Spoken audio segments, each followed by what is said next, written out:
What's up, everybody? Welcome to Jeffrey Craig Outdoors. Today I'm actually going to teach you how to throw a bait cast reel. For a lot of people, it ends up with the dreaded bird's nest or, all kind of tangles and frustration. A lot of people really can't throw it as far as they would with their spinning tackle, so that's why they stick with the spinning tackle. But as of right now, I'm going to actually show you how to throw a bait cast reel, how to calibrate it, and get it on the water. So what you would want to do is to calibrate the lure to the reel that you're using at that particular time. So basically, you have just a few components with the bait cast reel. You have the drag right here, which is what is affected when the fish pulls on the line. You also have the braking system, which is right here. As you can see, my brakes are all the way up. Reason being is because I have a heavy lure on here, and once that lure gets momentum, I'm going to need more brakes to slow it down. And also, what you have here, this little knob actually controls how fast the spool actually spins. So in order to properly calibrate the lure to the particular bait cast reel you're using at the time, you really want to key in on the spool tension knob. So what you would want to do is tighten it as tight as it can get.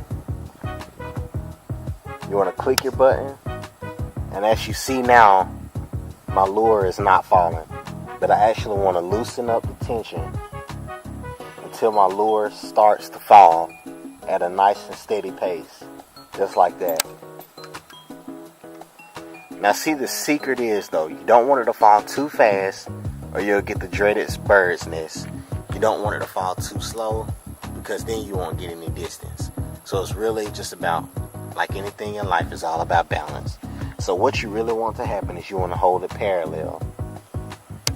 You want to let it drop, and as it hits the ground,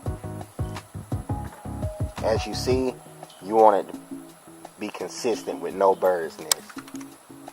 Now I'm going to show you what an improperly set spool tension knob would actually do.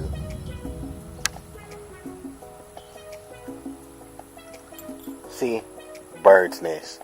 That's why it's so important to set it properly. Once you set it properly, you won't have any problems out of casting. You won't have any problems out of getting distance.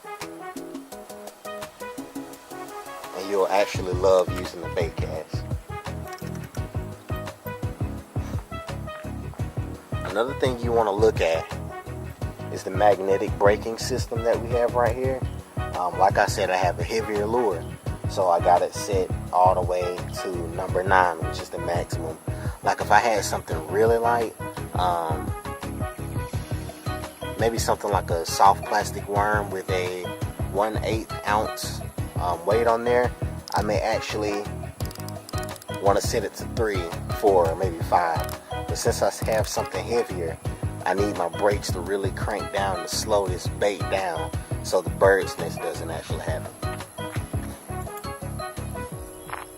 So now what I'm going to do is I'm going to go ahead, properly calibrate it, and then I'll show you a few casts of how it actually is supposed to operate once it's properly set and properly calibrated.